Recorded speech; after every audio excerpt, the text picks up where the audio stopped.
Atwomaa obi amane Obaapanin pa maame a wonsem onyiyim maame o dom obi a maame o okuno ebusua o opo bi ase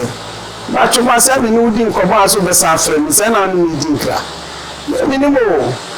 eno ani se me first Sunday mi ese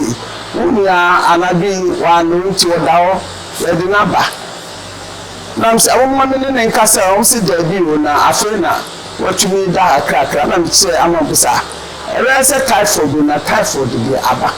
mo se a nam se no hospital die ye venia doctor se ebeka ana so mbe o mbebu bibi e ha no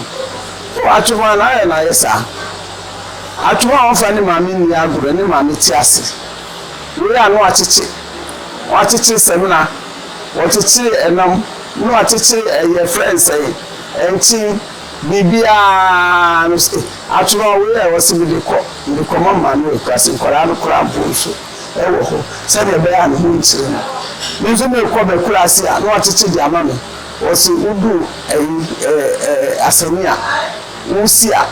na wafa wonu asande amana maami ka no Atwomaa bi alami dase na me be shira wo ma se me odi usi hwe me die isranka wo se ni na so bai aba mu bi ehu Atwomaa onfa ni memi agoro Obaapanin pa a obi ani wo wonsem obi abaye ne ba Atwomaa na yesa Atwomaa onfa ni ko ni agoro ni ko Adomako etiase no de mika big wose akakra na ticha no kwaba na obodem be manunya na bi ade siwo ansana waba fanima ni agoro ebusuo obi obi a nepo obi ato Atwomaa wo Obaapanin na waduma pa obeye no asase so hise eno na udunya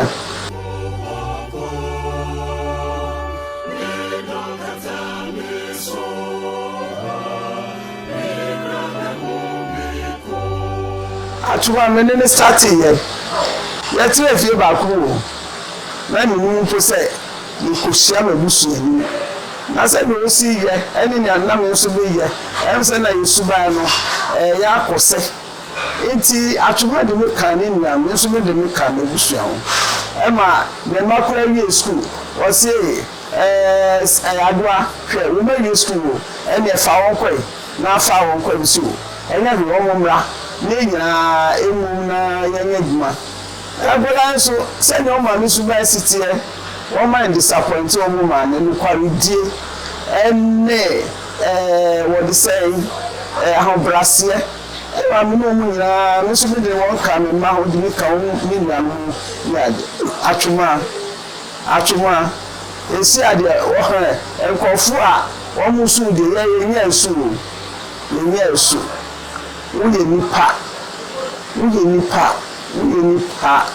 a wupo bia wubu bia Atwomaa ye de obi kura ne bag ofi asani ba ne da eche me ho no na wa de o se wo be se mo tu ya be kan ho a ne mi ko anu mako de a ye ho ne wa de won se amane ba ko de da ni ko ma o fufu a obi mu bia ye bia di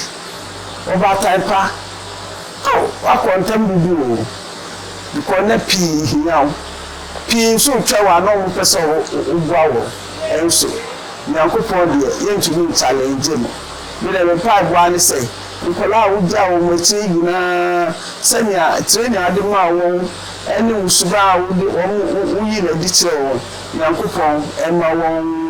etwa so saa na wachi enye de esi bra na otiase na mfukupon fa wo shebe bipa fa wo si yi se wo si do bia wo kuma wo wo abusuafu wo abusuafu bia ba Atwomaa sa mo mre nyina manage yakopon adom almost obiara ye wo ayi nsem nti me de America ne say Nyankopɔn fa nsi e de pamaye na o fence paradiso na onfa nka omo ho de da no de ni bibi aka Atwomaa na me woden for America Atwomaa ne ba koma na envelope odu ndu na the pakori ndu wa the ba ndu wa say what the Auntie Cici envelope akoma na wo fa ma no dia ene agie na fa koma no na Auntie Cici die o dia o nyae woni ni kuma do otu na adoma picture ase Atwomaa me de odo de wi mami das ni bi amedes da wasese Nyankopɔn fa nsi ba no na onye paradiso ne ma ni bi se da de me Nyankopɔn se sabi usubenti me nyina Nyankopɔn afre won omanyi omoso omanyi enti mi fi se papa ye de wo ya edawoni wo ye ma o ma so beje eni bi na mi hu yo Nyankopɔn sra wo me nyina na yebeka ne se ewade da ase minwe paachewo faniselo bi pamanu na se ye nuna yihie mu a yenso yakosia no de biere se nti na me wa me ka kira Atwomaa no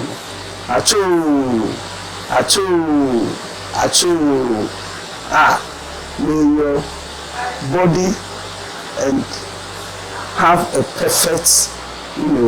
rest in the bosom of the Almighty